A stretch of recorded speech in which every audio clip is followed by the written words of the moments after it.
¿qué interpreta que está pasando como corriente social en la comunidad? Por supuesto un denominador común porque pasa de todo, pero ¿cuál sería lo principal que usted ve, doctor? Yo creo que yo dividiría lo que pasó en dos tiempos. Hubo un primer momento donde yo creo que lo que hubo fue una exacerbación de la ansiedad, del temor, y todo el mundo se plegó a la cuarentena, cumplió con la cuarentena y no padeció la cuarentena durante un determinado periodo de tiempo. Es más, nos sentíamos protegidos. La sensación que tenía la gente es que en la medida en que cumplía la cuarentena, su ansiedad disminuía porque se estaba cuidando de un riesgo de contagiarse, de enfermarse, de contagiar a sus familiares, etcétera, etcétera. Hoy en día yo creo que la circunstancia cambió. ¿Por qué? Porque en este momento empezaron a surgir nuevo tipo de ansiedades en la gente que tiene necesidades apremiantes en lo económico. La economía no es Wall Street, la economía es la luz, el gas, el teléfono, los medicamentos, la comida. ¿Y a qué se debe esto?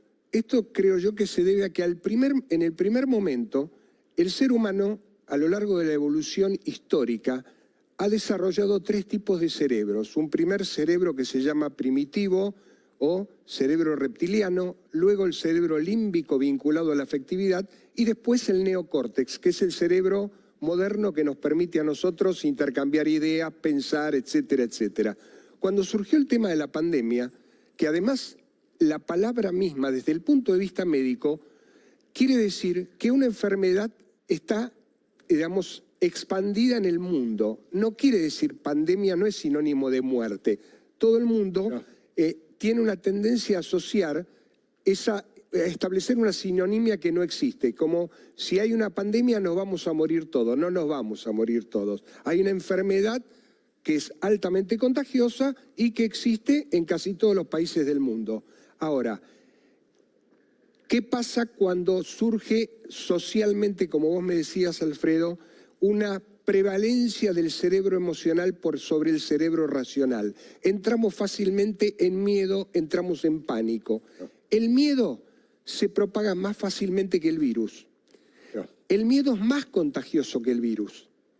El miedo favorece una instancia psíquica o favorece un estado psicológico que es el de la regresión. Cuando hacemos una regresión psíquica nos sentimos más chiquitos, nos sentimos más frágiles, nos sentimos más débiles y esa regresión psicológica tiene su repercusión también en lo biológico, disminuye el sistema inmunitario. Seguro. Entonces, se baja la defensa. Exacto, entonces tenemos que tener lo que yo llamo un miedo responsable, que está justo en el medio entre el terror o el pánico y la irresponsabilidad. No. Cuando prevalece el cerebro emocional, yo ponía la vez pasada un ejemplo que es, si yo te pregunto a vos, Alfredo, imagínate que te vas de vacaciones una semana al Caribe y estás nadando en el mar. ¿Qué vas a tener más miedo? ¿Que te muerda un tiburón o que te caiga un coco en la cabeza y te mate? Es una obviedad la respuesta, por supuesto. ¿Cuál es? ¿Tiburón? No. ¿No? ¿Por qué? No, por cada 10 personas que muerde un tiburón, mueren 150 personas de caídas de cocos en la cabeza. Es por eso que en los resorts en el Caribe, a la mañana temprano vos ves subir a las palmeras a muchachos que cortan los cocos porque los hoteles ya saben que el riesgo es mucho mayor. Mira vos. Fíjate cómo cabeza dura, doctor. Fíjate cómo el cerebro emocional hizo que todos creyésemos exactamente emocionalmente. La primera repercusión que tenemos es la que vos decís, porque prevalece el cerebro emocional.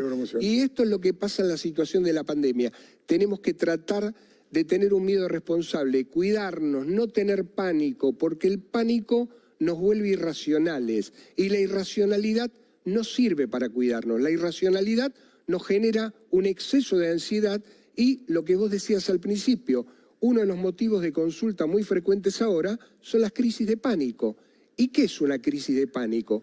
Una crisis de pánico es el resultado de que a una persona se le intrusa bruscamente una idea. Piensa que se puede morir o se puede volver loco. Sí. Cuando se te intrusa esa idea, naturalmente mucha gente no la puede cuestionar. Por ejemplo, yo vengo acá al estudio y se me intrusa la idea que me puedo contagiar coronavirus. Pero de algún modo yo la cuestiono. Yo digo, no, vine con el barbijo, estamos manteniendo una distancia, puedo cuestionar esa idea.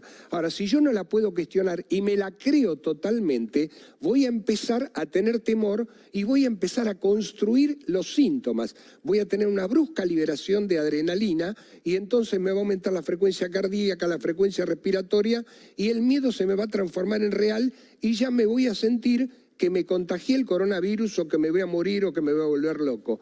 Esta es una de las patologías o de los motivos de consulta más frecuentes hoy en día, que son las crisis de pánico, que es una de las máximas expresiones de lo que yo te decía al principio, que son los trastornos de ansiedad. Trastorno de ansiedad.